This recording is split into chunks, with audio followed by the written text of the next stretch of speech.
Welcome to Meet the Author, where you can join in on insightful conversations with best-selling and award-winning indie published authors. Your hosts today are Rob and Joan, who themselves are indie published authors, book publicists, and paranormal investigators with Tampa Bay Spirits, based in Tampa Bay, Florida. Thanks for dropping by. And now, on with the show. Hi, I'm Rob. And I'm Joan. And whether you're watching us now live or watching the show later or listening to the audio, we're really blessed and thankful that you decided to be in our audience. Chris Chrisman is here already saying, Hi, good Chris. evening, Rob and Joan. Good evening. Paul Hollis, how are you doing? Happy evening, Rob and Joan, he says. And Joe Conjal says, hi, Rob and Joan. Hey, Joe. Hey, Marjorie Daring. Oh, Hi, happy Wednesday. Hi, Yeah. Marjorie. looks like the gang's almost all here. Yeah, we're missing a few Yeah, regulars. but they'll pop in. They will. So it's been quite a week with the hurricane and everything since our last show. Yeah, Yeah. it's been quite a week, is right. Yeah. Some people in our neighborhood had damage. We did not. Right. The last one that came through, people in our neighborhood had pretty severe damage. We did not. So So we're far, we've been thankful. blessed. mhm. Okay, well, just to keep you up to date on what's happening, WDJY FM, 99.1 FM in Atlanta, Georgia. 9 o'clock tomorrow night is Texas Winds with Dana Wayne. That's our episode with Dana Wayne. Rewind this Saturday, October 5th, is Larry Freeland's episode. And then next week live, Wednesday, October 9th, will be the Magnolia Bluff Crime Chronicles Reveal 2024 Part 4. Be the last one for this year. And featuring Jim Callan, Kelly Marshall, and Jinx Schwartz. And us, of course. We're going to be there, but we're not featured, right? Okay. Right. I want to tell everybody the Haunted Campfire Tales episode that was supposed to be tomorrow night has again been rescheduled because of some of our team members have had severe damage that they're dealing with from the hurricane. And so we're just going to give them a little time to get all caught up. And Well, to be clear, it's Les and Beth, and it's not their home, right. but it's the school that Right. they run, and the damage is pretty bad because Yeah. they live on St. Just Pete, and they were Not far their from the school beach. is right on one of the barrier islands, and so it was Right. So that'll be rescheduled for October 24th. So mark your calendars for that. Thursday, October 24th, 7:30 p.m. and we had to reschedule because Les and Beth were going to do their part of the Gettysburg, and Right. if they're not going to be here, and just for those of you who come to that podcast, wait until you see some evidence that our son gave us taken in a shop in one town over from where we live. And we're going to try and get him to let us come in and investigate. But so far he's like, I don't mind them being here. So I for some reason, he must think that we go in and we shoo all of them out. And we don't do that. We just investigate. So, and say hello and try and talk to Right. them and stuff. So, Right. Okay, so that's all the news as far as upcoming episodes and stuff. Magnolia Bluff Crime Chronicles Book 28, of course, is out now.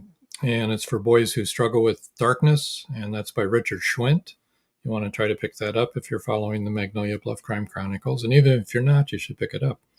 And then don't forget the Song of San Leon, George Dismukes. Pick up your copy of that. It's going to be a movie, it looks like. Yeah. Now, Chrisman says, glad you guys are safe. We're totally safe. Yep. No problems. We did evacuate, though. Our kids were worried about us. So our son lives inland, so we went and stayed with him. Marjorie Deering said, I was worried about you. So glad you're okay. Thanks. Thank you. Yes. All right. Well, that about does it. Thanks for joining us. Oh, no, that's not the end of the show. We still have to have our guest yet. Okay. Why don't we bring on multi-genre author Joseph Carrabis. Hello, Joseph. Howdy. How are you? Good. We're really good. I hear you're struggling with your allergies, however. Yes. If you see me swishing something around, it's my throat lozenges. Okay. Yeah, well, totally understand No it. problem. It's been a wicked year. And it's even bad in Nashua. That's amazing to me. Chris Crispin says, hello, Joseph. Howdy. All right. Okay, so you've been on our show a couple of times now. I think Yeah, and maybe it's even always 3 fun. times, 2 or 3 times, something like that. And you're always fun to have on the show until you ham it up too much. I do my best. Sorry. That's okay, no problem. Chris Crispin said his allergies are bad. Yeah. But It's a has, bad year Yeah. yes. for allergies. Yeah, it has been a while since you've been on. You've been very busy writing and writing and writing, and you've published 2 books since the last one. Yes. It's it's what you do when you're a full-time author. You write and publish and write and publish and edit and edit and edit and hope they'll publish and write and publish. It's a life, Oh my goodness. Tom Nally. Hey, Tom. Hello.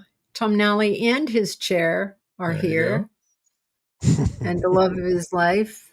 There you go. Still going strong, I hope, Tom. Yes. So the 2 that you have written since the last time you were on the show are what? I believe the last time I was on the show, we talked about the shaman. We did. We did talk Is that about correct? the shaman. Yeah. Mm-hmm. So since then, I have had Search published, and the most recent one is Tag. Excuse me. Search is, well, all of the books are works of love, I guess I'd have to say. Search especially so because it's based on a true story, a triple murder that occurred in Maine back in 1973. And I started researching it actively in 1978. Wow. And yeah, it's been a while. Yeah. So I wrote, at one point I had 10 chapters written.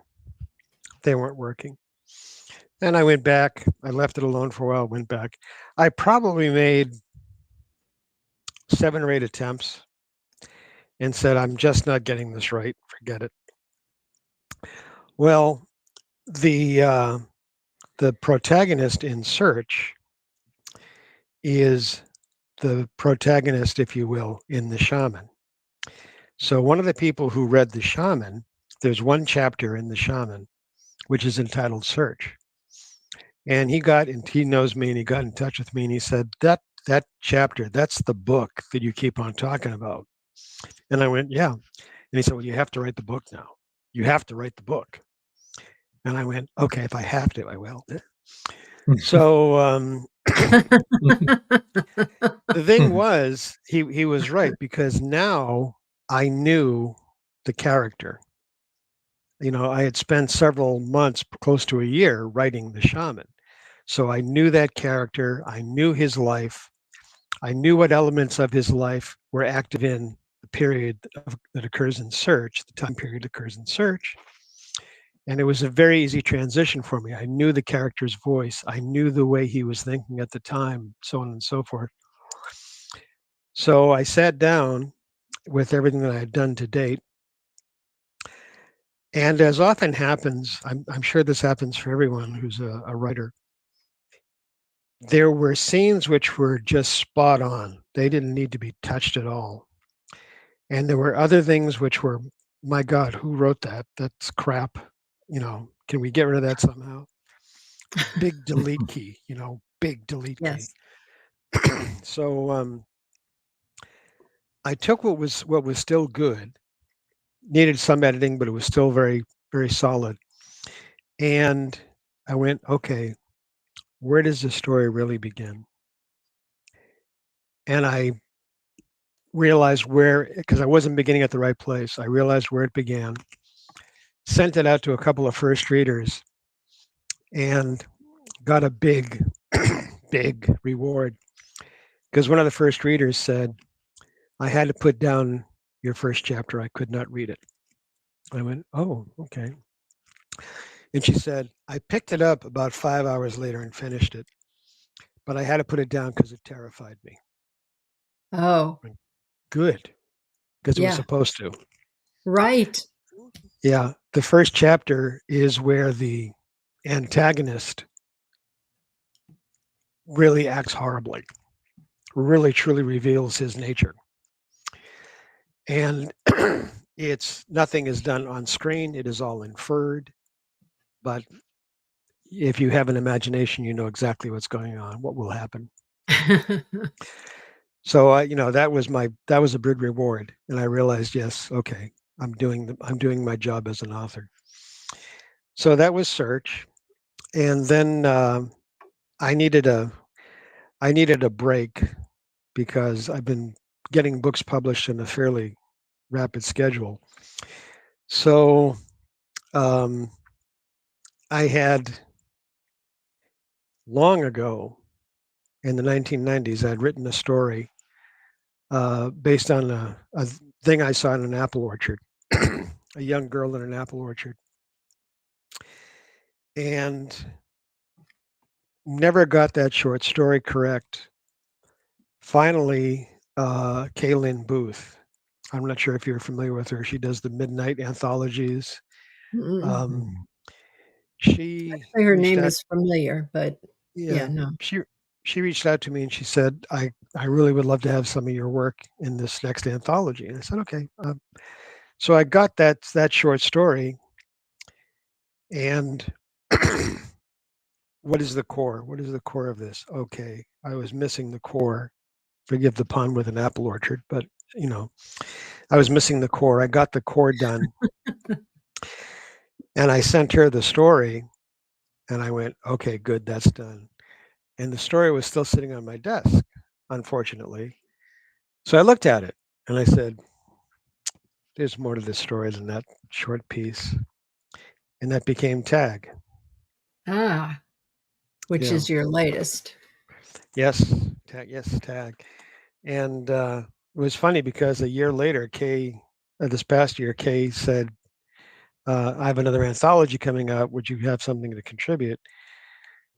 So I started typing another story based on a theme she had presented. And I realized I was 20,000 words in on a short story. And I went, wow, she's never going to be able to use this. And I realized I was writing a sequel to Tag. Oh, wow. Yeah. So Tag is, the subtitle to Tag is The First Verduin and Patrio Mystery. Those are the main characters. And now off and on, I'm working on the second Verduin Patrio mystery, which is The Hanging Tree. Excellent. Excellent. We have a couple of comments here. Paul Rushworth Brown says hello from sunny Sydney. Hello, Paul. Hi, Always Paul. glad to see you in the audience. And Joe Conjos. Joe Conjal said, the last time I had a first chapter terrify me, it's because it was awful, so I rewrote it. Not the same thing as Joseph's experience. But it did terrify you. Yeah. Yes. But, yes. you know, it's funny because I've told this story on air before, but you haven't heard it. And it's that one of our daughter's friends read our latest book. She didn't write it, we did. Read our latest book, and she said, do your parents mind constructive criticism? And Jesse said, no, they want it. They love it. You know, that's how you learn. And she was very upset with something that happened to a character, and it made her really sad. And I said to Jess, that's fabulous. That's good news. It's supposed to make her very upset. Yes. I cried when I wrote it. I would like people to cry when they read it. So it was like, okay, you meant it as constructive criticism, but actually it was really, you know, really gratifying as an author to have somebody say, I cried. That's what I wanted to do. There's another section where I wanted you to laugh. If you laughed out loud, that makes me happy too. You know what I mean? Yes. So I get exactly what you're saying. That was supposed to be terrifying, that first chapter. It was terrifying to find out what his true nature is, which I think might terrify all of us if we looked closely at our true nature. It would be scary stuff. You know, I think one of the rules of good fiction is that it engaged the reader emotionally, viscerally, that it moved them somehow. Yes, definitely. I have a person narrating one of my previous novels, Empty Sky, and he messaged me that he was having difficulty with the last 4 or 5 chapters because he couldn't stop crying as he read them. Yeah. And I went, yes. I know. That's, you can't get a better compliment than that. Yeah, really. Yeah, especially where. Go ahead. You go ahead. I was just going to say, any artist, whether it's a writer or a painter or a singer or an actor, that's what you want. Yep, exactly. To make people feel. Let's see. Yes. Paul said, Paul Rushworth Brown, not Paul Hollis, said it's great if you can invoke emotion in your writing. Yes. Yes, it is. Oh, yeah. Joe said, Joan once wrote a scene that takes place in a storage facility and it scared her enough that now she won't go to one. He said scene, not science. I understood what you meant. That's a true thing. That's a true thing. Though we wrote that together. I think the part that really scared me, Joe, was the part that he wrote in that scene, the way that person, where they found the guy and how he died. And I was like, oh my God, I'm never going in a storage unit again. Yeah, that was in They'd still Flash creep Zombies, me out. Yeah. Flash Zombies was a bad way to die. No. But that's okay. Yeah. And I co-authored that book. I helped write that. And still it was scary. But, it should. I mean, some stuff is really gross and that's life. Yeah. And if our work doesn't really emulate life in some way, how can the reader relate to it? Can't. Yeah. You always, to me, one of the secrets I believe to powerful writing is if you have a character that no matter which the character's role is in the story, if some aspect of them is human, so that the reader goes, okay, yeah, there's part of me in that character. I got that. Then that character has meaning to them because every time that character's on stage, they will go, oh, he loves his cat. I love my cat. He loves the trees. I love trees. He works in his garden. I work in the garden. and there'll be that connectivity, without which, if a reader doesn't connect with a character, there's no simpatico, there's no attachment, there's no relatedness, there's no reason for them to go, yeah, I want that character to succeed or fail. Exactly. And then you're writing true to life. If people can relate to that, then that's the best. Well, we've reached our first break time. Oh my goodness, that was fast. Hope your throat is holding out on you. Me too. Let you rest here for a couple of minutes while we go take to care our of our sponsors here. Stand by. Don't go away, folks. Got a lot more to talk about. This novel, set against the backdrop of the English Civil War, explores love and survival amidst the chaos of war. It combines historical events with personal narratives, highlighting the impact of conflict on individuals and families. England, 1642. When bloody civil war breaks out between the king and parliament, families and communities are driven by different allegiances. Red Winter Journey is a sweeping tale of adventure and loss, sacrifice and love, with a unique and unforgettable story of a mother's love for her son at its heart. A historic journey of twists, turns, and a dash of spirited passion. I finished reading the book a couple of days ago. It was a great read. The plot was indeed compelling, and I loved the conclusion. What I particularly enjoy in Paul's novels is his vivid recounting of historical details as to the social and cultural sides at the time. His characters are very likable and relatable.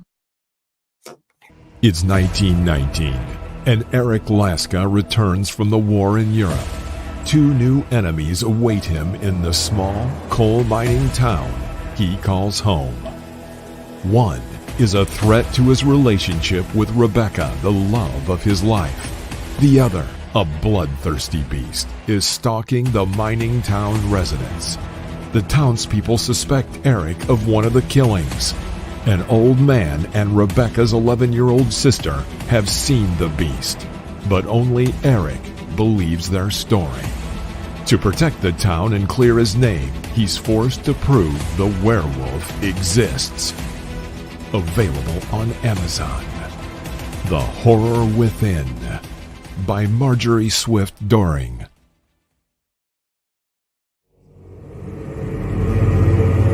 Many secrets are hidden within the darkness of the jungle. Now comes part 4 in the Jaguar series by retired Hollywood scriptwriter George Dismukes. In this saga, Brandon, Andrea, and Naja, the Black Jaguar, go deep into the Mato Grosso jungle on a mission to rescue 2 kidnapped children. During their journey, they encounter many dangers, including Yanomami Indians, bent on revenge for the murder of one of their warriors. Return of the Jaguar is book 4 in the Jaguar series, starting with 2 faces of the Jaguar, The Lost City, and the Jaguar's Quest. All 4 are available on Amazon, Barnes & Noble, and other bookseller websites worldwide. Return of the Jaguar is a must-read.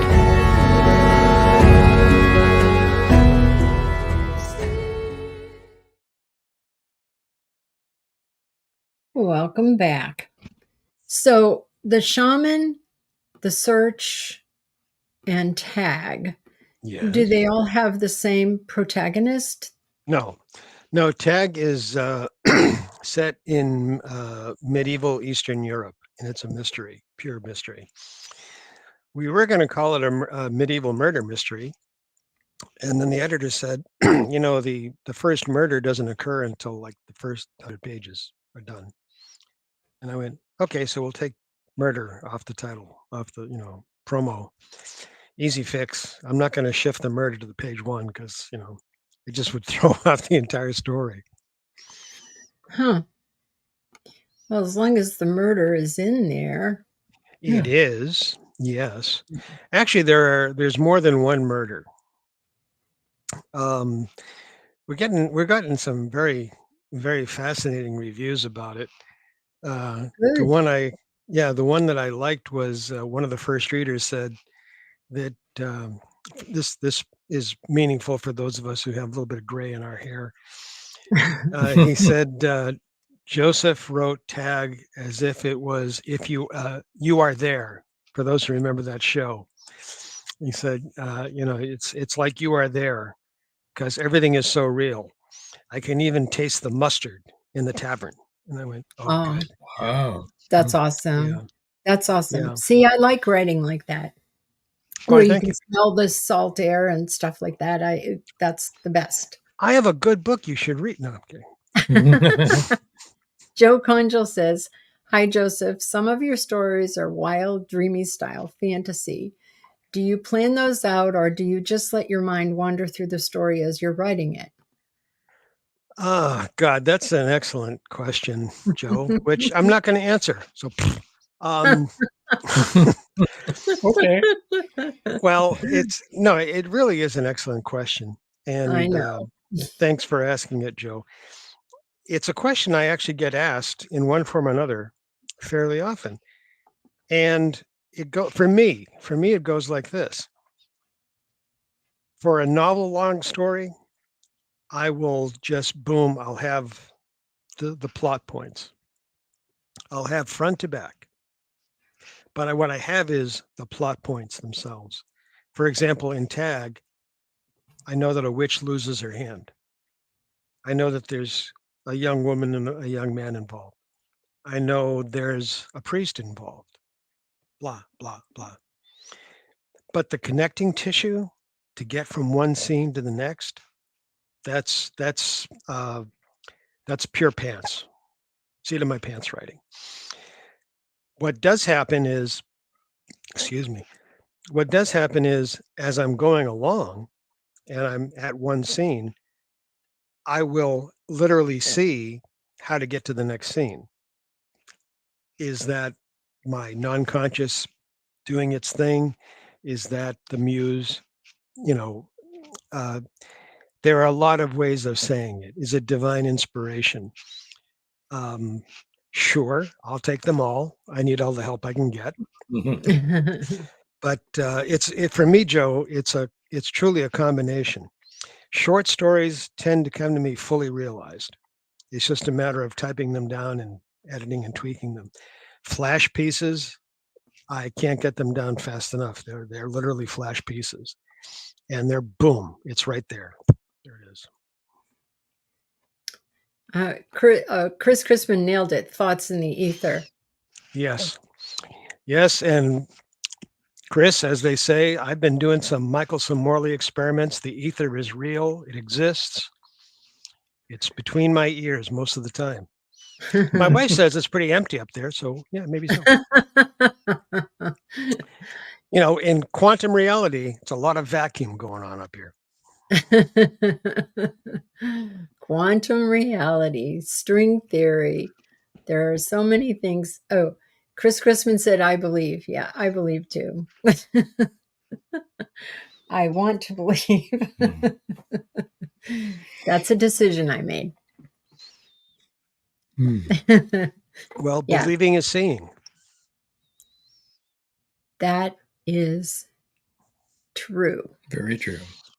It's not a matter of wanting to see and not seeing. It's a matter of in the shaman, people have contacted me and said, that's magic realism that you wrote. I mean, of course it is. What's magic realism again? But, the fact is, the whole purpose of the shaman is that dance between very real science and just on the other edge of science. A friend of mine wrote a bio of me, and in it she said that Joseph's work dances the line of natural, preternatural, and supernatural. And the difference is natural, okay, that's, we're touching it, we're holding it, we're seeing it. Supernatural, it's where a lot of us do our work. We're intuitives. The preternatural is, it's real, we can't explain it yet. Mm-hmm. And in the shaman, a lot of my stuff, but in the shaman very much so, the main character is thoroughly versed in science. to figure out, to help him understand, what are these things I'm able to do? How are they possible? And one chapter, he goes and studies with teachers from all over the world. One chapter about one teacher, Grandmother Parvati, she's demonstrating a technique to him, and he can't do it. He can't do it. He can't do it. And finally, she says, "You're having challenges with this. Do you know what they are?" And he says, "This violates the laws of physics. There's no way this can actually happen. It violates the laws of physics."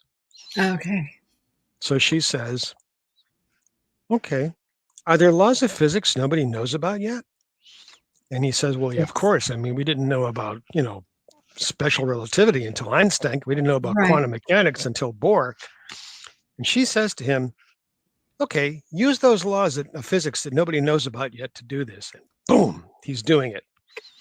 He doesn't even know what the laws are, but he knows they're there. And boom, he can access them and do it. And that's how, in his mind, it made sense to do these, amazing supernatural type things. Arthur C. Clarke, truly advanced technology is magic. Exactly. Yeah. Exactly. If we went back in time and did anything that we can do today, it would all be like supernatural magic. Magical. Yeah. Not, how far back in time do you have to go to have Not very far. Yeah, a cell phone. 50 And- years ago. Right. Yeah. 50 years ago. Imagine going someplace and say, "I'm taking a picture of this." What are you How talking about in the taking a picture of this? 60s? In the 60s, when computers filled a room. And now it's this. It's also my watch. I mean, right. oh yeah, Exactly. Dick Tracy would talk on his watch. Yeah. We do that now. Yeah. Yeah. I mean, Do you crazy remember in one of the Star Wars movies, I don't remember which one of the earlier Star Wars movies, Lando Calrissian taps his watch, and one of the people he's working with taps his ear because he's got something in his ear which picks up the signal. Back when that movie came out, we're like, "Wow, man, that is so cool." Yeah, And now cool. it's like, of course, I'm going to, I got a call coming in. I'm going to transfer it from my watch to my earbud.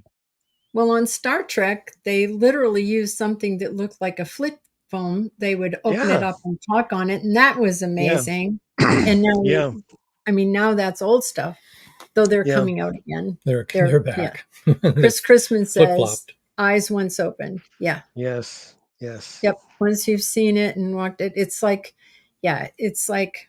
a lot of, whether you want to call it supernatural or paranormal, a lot of those things are like surprising.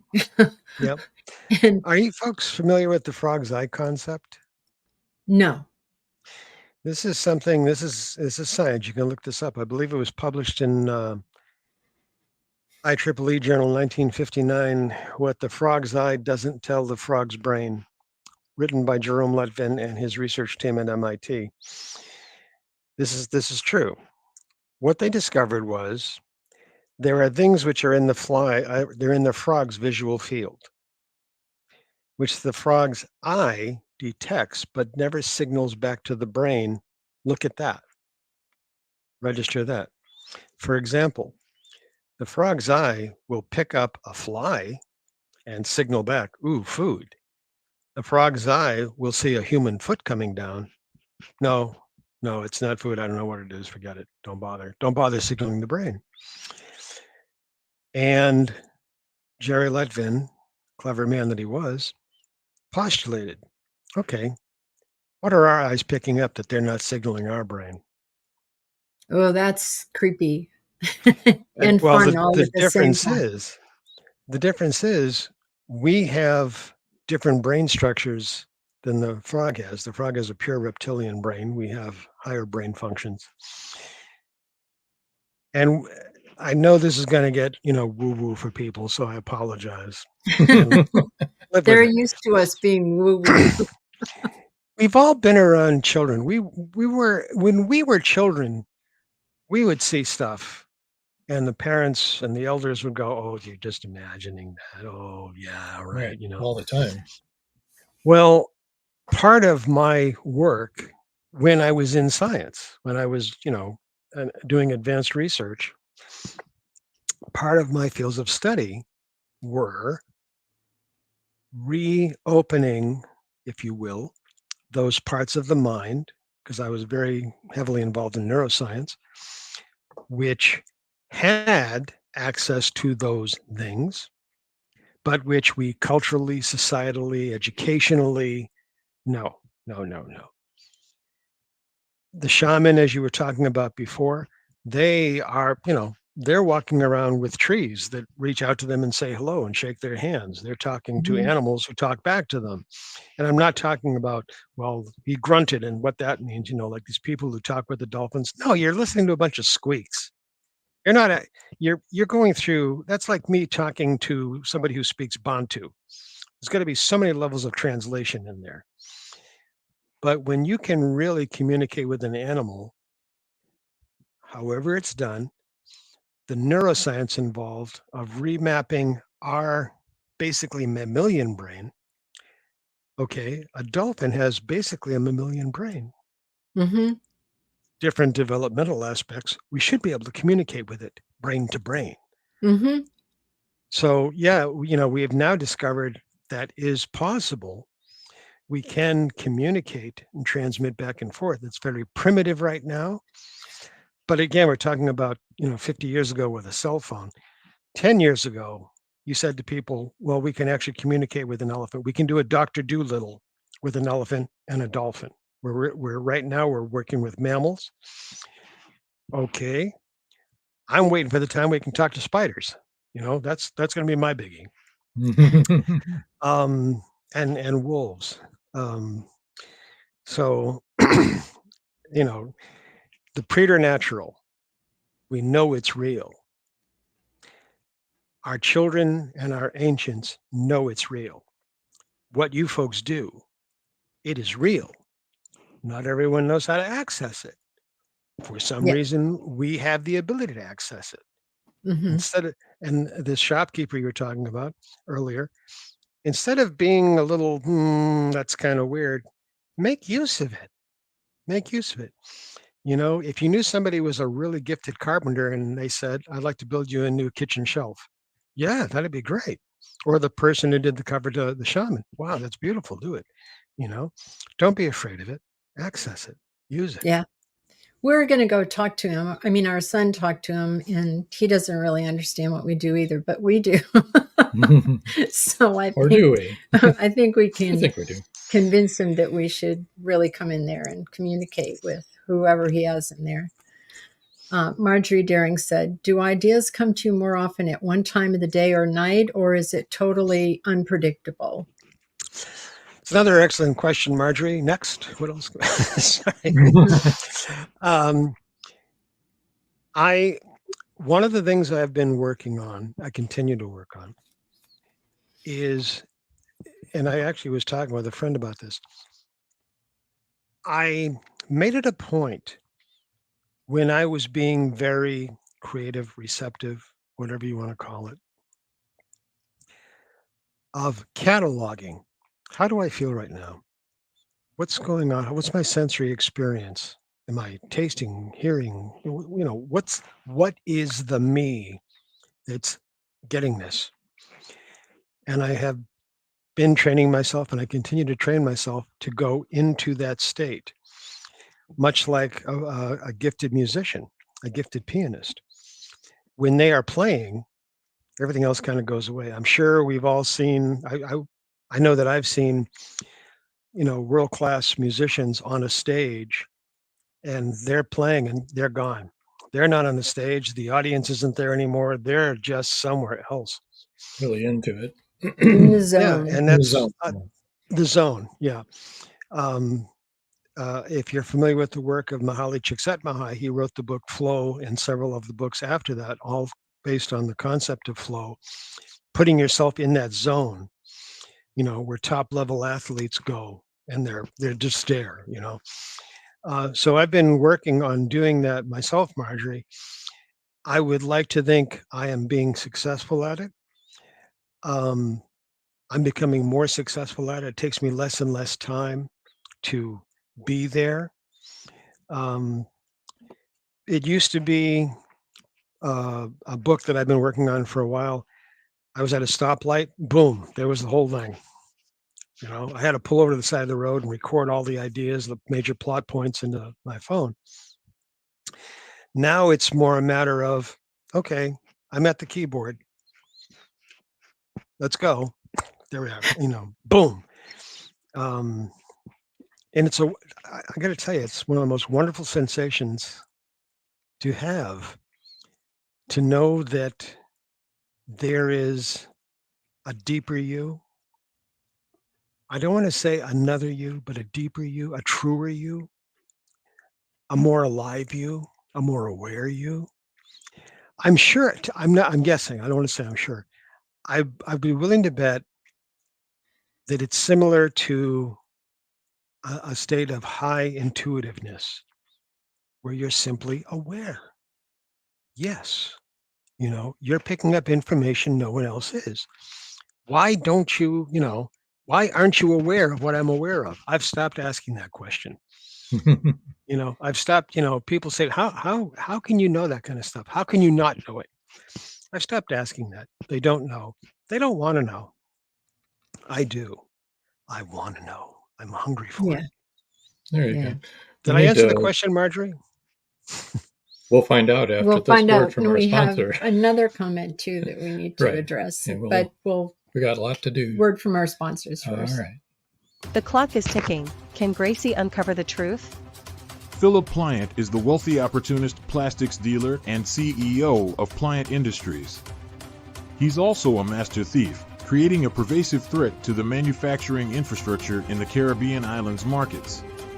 With the cartel as his stealth client, the naive city leaders have been seduced, enabling the production of more than three-dimensional building materials. The expected profits are monstrous. Is the art group, now led by Gracie and the family heirs, strong enough to win against this predator? Can JJ's cats act on the root cause analysis in time? Will Gracie be able to squash Pliant and the cartels? Gracie never considered their lives would hang in the balance. The clock is ticking. 5, 4, 3.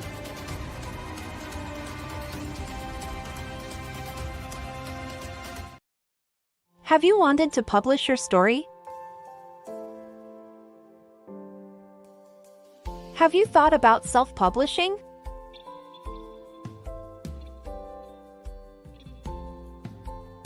Today is your day. 5-star Amazon review. Self-publish your ebook on Amazon for free in 2024. This ebook is available on Amazon. By Becca L. Jones.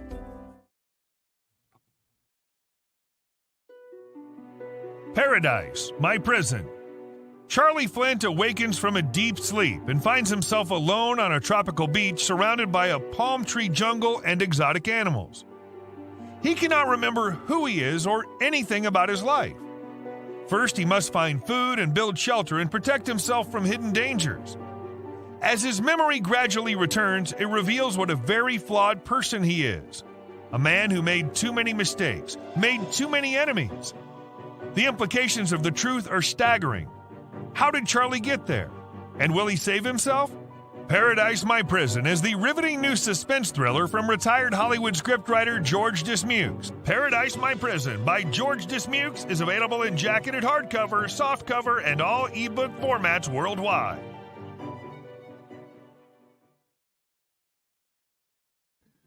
And we're back. We're back. Chris Chrisman said, children and animals see things we refuse to see once grown up. But I think that we can see those things when we're grown up. It just takes more work than it did when we were children before everybody had told us that we couldn't see those things. You have to break down the barriers. And I also think that we ourselves shut ourselves down from seeing those things. There are times when you're like, okay, I've had enough busyness, so... Well, and I think we're also taught to fear the unknown. You know? Oh, I think a lot of people do. So when there's unknown right there, yep. and you can't see it, but that's scary. That scares a lot of people. Yeah, a lot of people say to us, "Oh, it's so scary what you do," and we're like, "Well, you know, it's not scary to us. It's exciting." I know you've been struggling with your allergies and your voice today. Do you still want to read, or would you rather pass on that today? If your audience will bear with me, I'm happy to read. Okay. I feel like I've been manipulating the conversation, though. I apologize. Well, this is your show. Hello. Okay, fine. You can monopolize all you want. All right, fine. Okay. So you want to read you're reading from tag? I will. No, tag, you're it. And he accuses me of being campy. Okay, so I'm going to read the first chapter, which is short. Eric pulled Julia to him and swung his axe. The witch screamed. Cartilage and ligaments trailed from her wrist. Veins and sinews dripped blood where Eric's axe severed her hand from her arm. She pulled back into the massive black oak's bole where she hid. Her severed hand released its grip on young Julia's arm and fell onto the oak's trunk. It climbed towards the witch's den like a strangely shaped five-legged insect. A lightning bolt struck the oak. Heavy rains followed. The witch shrieked as the rain's pure water flooded the bowl. The hand grayed and steamed where each raindrop struck. The hand slowed its ascent and stopped as its flesh turned to stone, forever frozen to the oak's trunk, forever separate from the witch's screams. Julia ran to the top of the hollow, encircling the oak and its copse of trees. Rain drenched her simple blouse and skirt. She slapped her sleeves as if walking into a spider's web, as if beating out burning embers. Her hand rested on her full chest to calm her breathing, and her dark green eyes stared back into the hollow, to the witch imprisoned in the oak by the rain. The witch fell quiet and returned Julia's gaze. Eric, farmwork starting to fill his equally young frame, came up beside Julia and spun her to face him. Julia, we have to go. Now, Julia. The witch's blood has blackened my axe and sleeves. He dropped his axe to the ground. My hands burn. He held them out. White patches shone against his tanned skin where the witch's blood withered his flesh. He cupped rain in his palms and rinsed his hands the best he could. Julia turned back towards the copse and spit at the witch. What can she do now? She's powerless in the rain. Eric spun her again. I've cursed us both, you fool. She'll not rest until that hand has killed us both, and it will take more than my axe to finish her. We must get back before the sun clears the skies. This is for Father Bayo and the elders to deal with, not me, not us. He grabbed her rain-soaked arm and pulled her after him. Ta-da! Well, I've got to say that the idea of a witch's hand coming back to hurt you is terrifying. It's just, one of those things. It's in all of our, consciousness of a creepy hand that's not attached to anything. So on the cover, is that the hanging tree you were talking about? No, that's in the next book, right? That's the oak, which the witch's hand is attached to. Okay. Yes. One more comment. Oh, Marjorie Deering says, very vivid and exciting. Thank you, Marjorie. I love you. And Paul Hollis said, great read, Joseph. Thank you, Paul. I'm enamored with you, but not in the same way.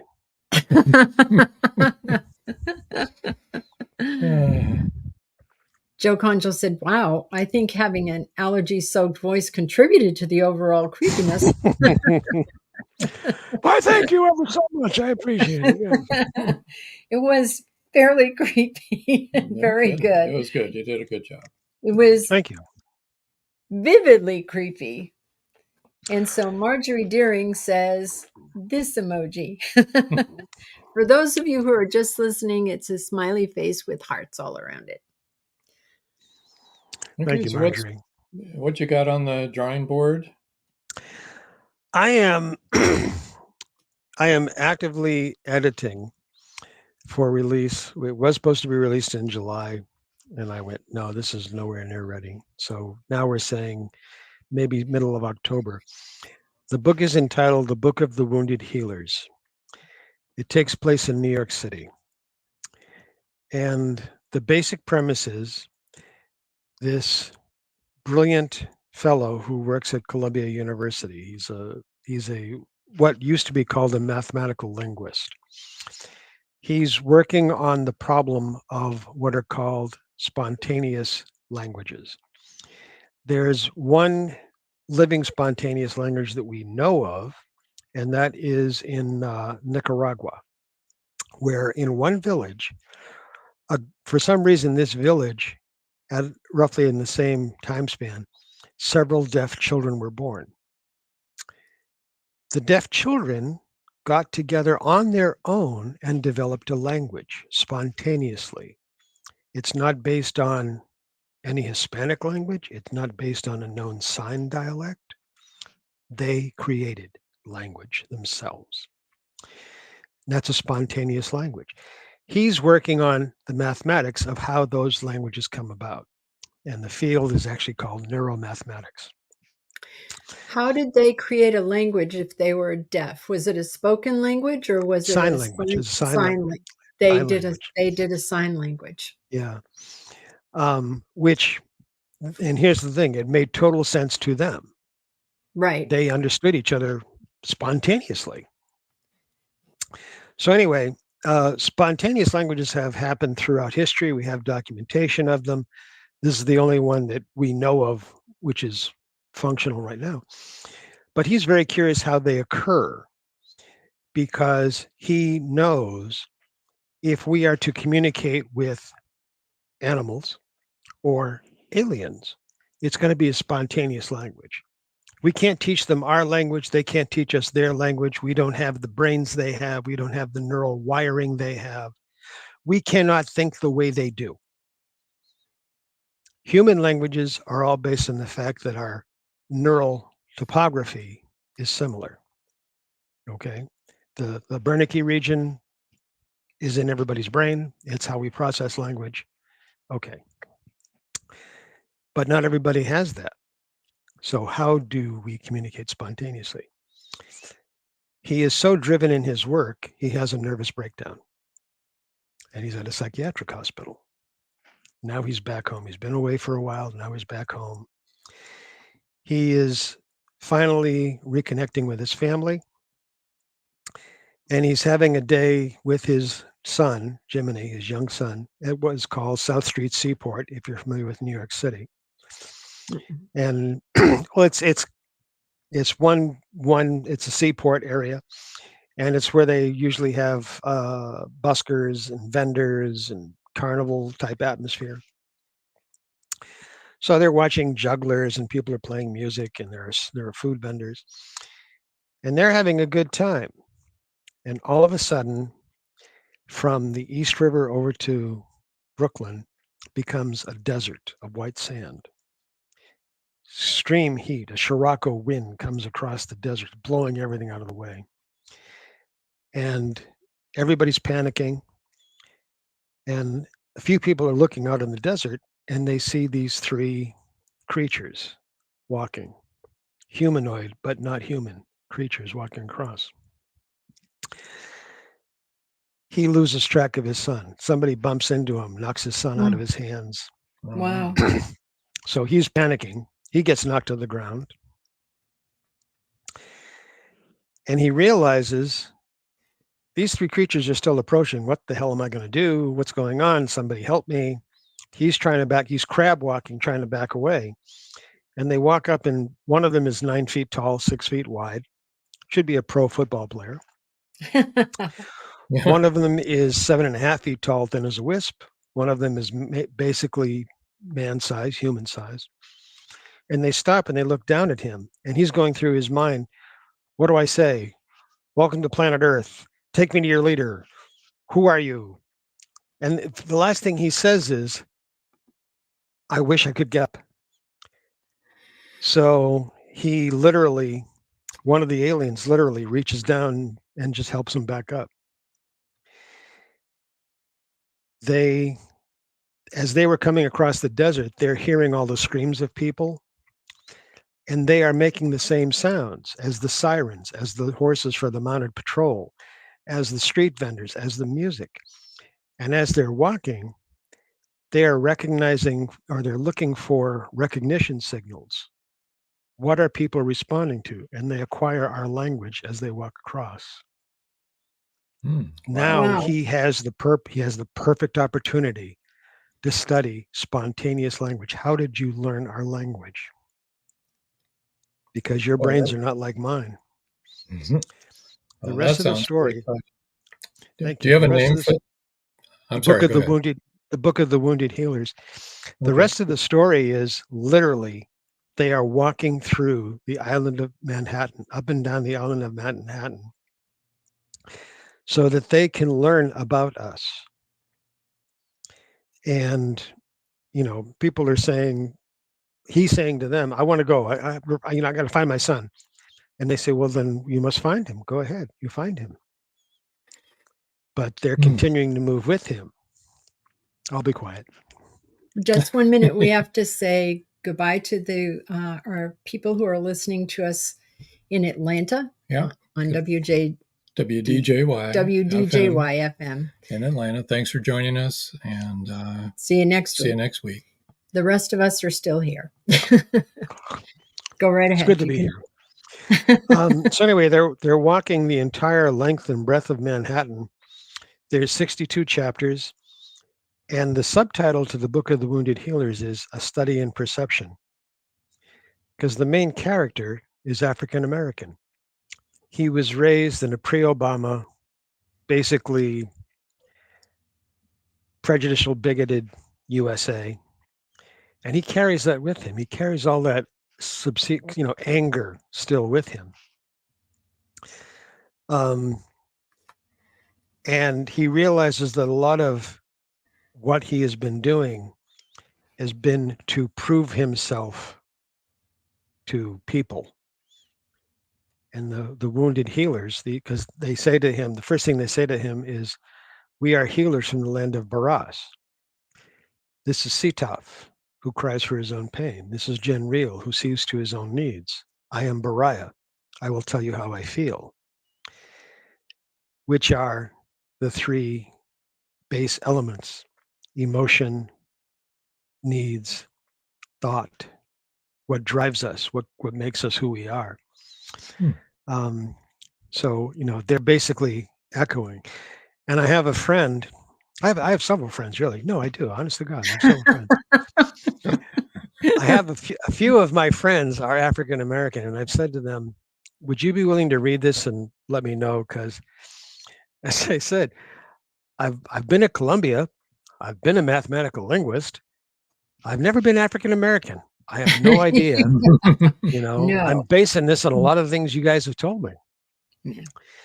And so far, my African American friends are saying, this is brilliant. You sure you're not a brother and you're just faking it? You're passing?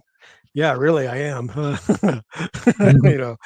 at me. Yeah, okay. You're an intuitive, so that helps. There you go. That does help. Yeah. It does help, because you can feel that, Yeah. Yeah. That's awesome. That sounds great. Thank you. Also true, right? That's true. Just Yep. I never thought about that. Yeah, well, okay, that's a lot. For me, one of the big kudos. For me, one of the big kudos is the first readers, and strangely enough, especially the African American readers, who I thought would be saying to me, "Joseph, you don't have a clue. Give it up. Write him as a Jew. Write him as an Italian. You get some kind of background there. Write him as a Polak. Right. They're saying to me, can we see the rest of this? Is really good. Good. And I'm like, yeah, okay, I've arrived. I'm arrived. I'm not going to go to Ebenezer Baptist Church, but I've arrived. or AME. I get what you're saying. It's funny. I don't mind writing male characters, and I'm not a man. I do feel intimidated to write as a Black person. It would, I feel like what you felt, that it, do I really understand? Do I really know? And actually, if you read our books, a lot of it, they're all of the main characters are of Irish heritage, because we both are, and I get that. I really understand that. I know what it's like being raised by. I mean, it's pretty common across the board.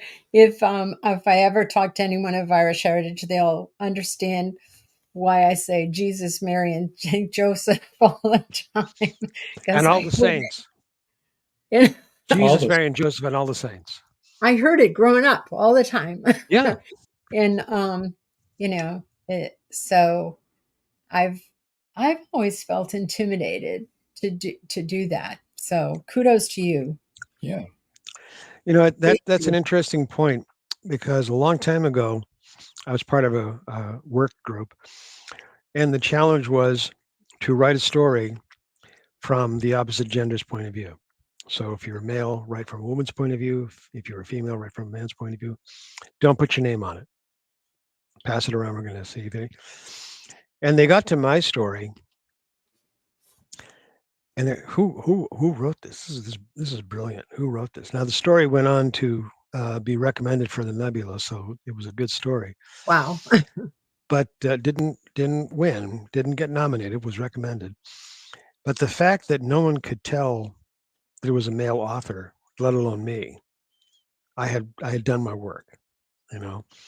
Part of which was because people who are my regular readers, they have said to me, we can tell when you've written something because your style is so unique.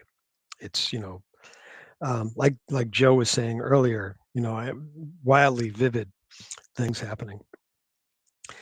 So part of it was, how would a woman think of this? How would a woman encapsulate this?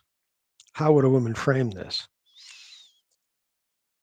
Based in there, and this goes for whether you're raised Irish, Italian, a Bondic, whatever.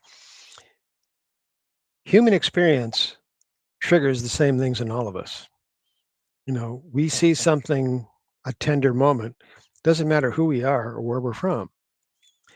The actual trigger may be different because it's based on culture, right? If you come from a very, very macho society, you're not going to cry. You may burst into tears inside, but you're not going to cry outside. No, that's not cool. Well, screw it. I'm going to cry. I don't care. I'm 70 years old. I'll cry. I lived in Mexico. It's a very macho country. They just elected a female president. Yes. Yes. Amazing. You go, girl. You go. You betcha. Joe Conchel said, I've always wondered how and why Patterson chose a Black protagonist for Alex Cross. I know, and he is one of my favorite writers. Well, when he was writing his books. Yeah. He does have other writers writing for him. So and there's some of those are contributing. It's not the same. But anyway, we need to let everybody know how to reach you. Yes, your website, there I am. There you are. Your website is josephcarrabis.com. That's josephcarrabis.com. And is everything on there? All your social media links are on there, and email and all that. Yes, okay. There's one thing, if I may plug it. I'm sorry, go ahead. Do you have a newsletter also? I do, yeah. Strangely enough, usually goes out around the 19th to the 25th of each month. Okay. You can find a link to it on the website. I would like to make one plug, if I may. Sure. Plug away. Yeah.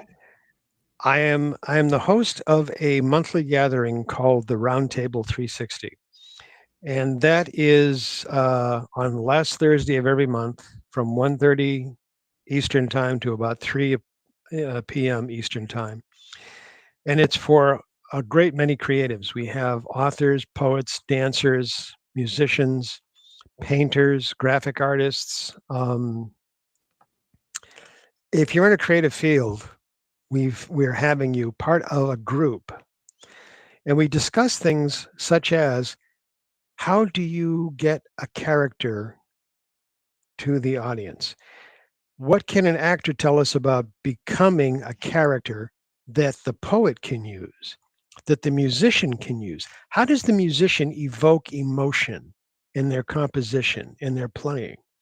What about that can the actor make use of? We had this wonderful conversation. There was a dancer and a martial artist actor on the show. And they were they just got off. They were really going at it because the moves, which are fluid and dynamic to both, but here it is evocative, erotic, if you will, exotic. And over here it is intended just to demonstrate lethality. Same move. Well, what is it done differently? What's done differently about them? And the rest of us are like, oh, we're taking notes. We're going nuts taking notes on this thing. So please, by all means, you can find the links to that on my website. I promote it on every social media I can find. But if you look up Roundtable 360, you'll find us. Please, Awesome. please take part. Join us. Yes, we'd love to have people come and say hello and tell us about their stuff. I was just thinking that, when we were talking about all this, about, writing as a white person from the perspective of a person of color. And I honestly believe, and I've said this a lot, I think we're more alike than we're not alike. And yes, we want the same things. We want to have a life partner. We want to procreate. Most of us, not all of us, some of us want to have children. We want our children to be happy.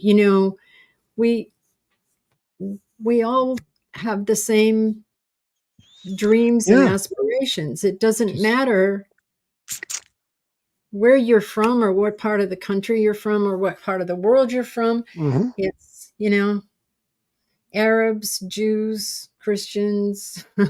Life experiences are going to be different. Yeah. And culturally. How you're treated by other people. Culturally is different, but really we're all more alike than we're not alike, I think. Yes. Absolutely. I mean, I really do. It's no different. Yeah. It's like Shylock says, if you cut me, do I not bleed? Yes, we all do, The one who doesn't bleed is a cyborg, so shoot them. I'm sorry.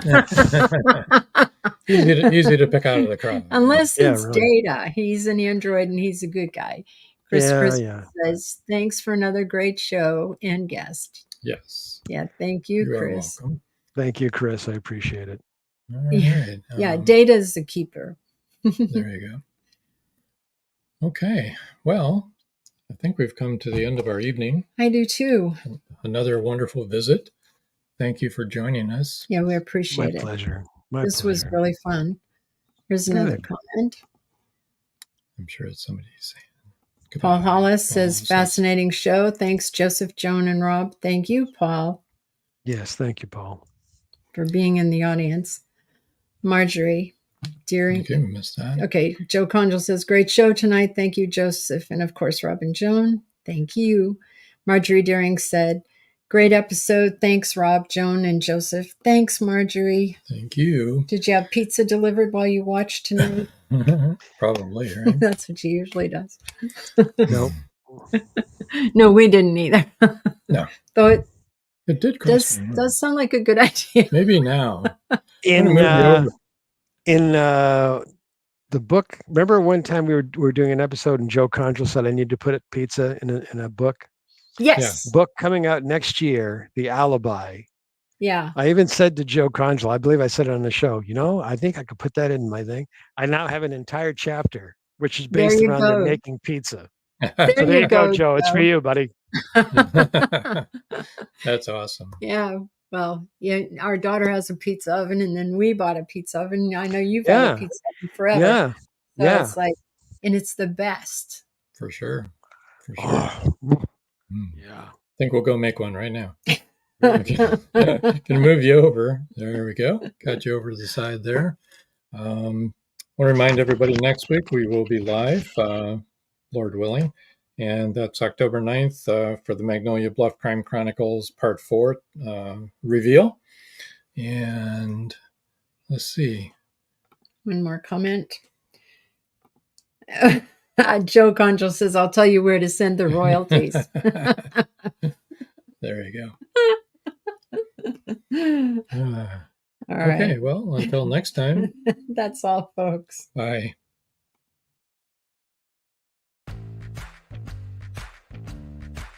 Live every Wednesday, your Voice of Indie hosts Beam Weeks and Stephen Gees welcome authors, musicians, publishing industry pros, artists, and assorted creative guests for an exciting interactive hour.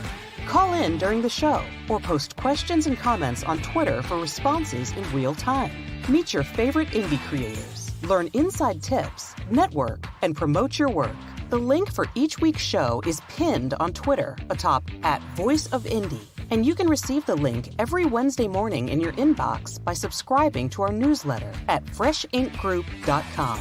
Check out Voice of Indie every Wednesday on Blog Talk Radio and catch hundreds of episodes archived everywhere from our websites to our YouTube channel and Spotify. Thank you for joining us here on Meet the Author. Make sure you stay up to date with our show by clicking like, follow, and share. And you can find us on Spotify, iTunes, and more. See you next time on WLFE-DB.com.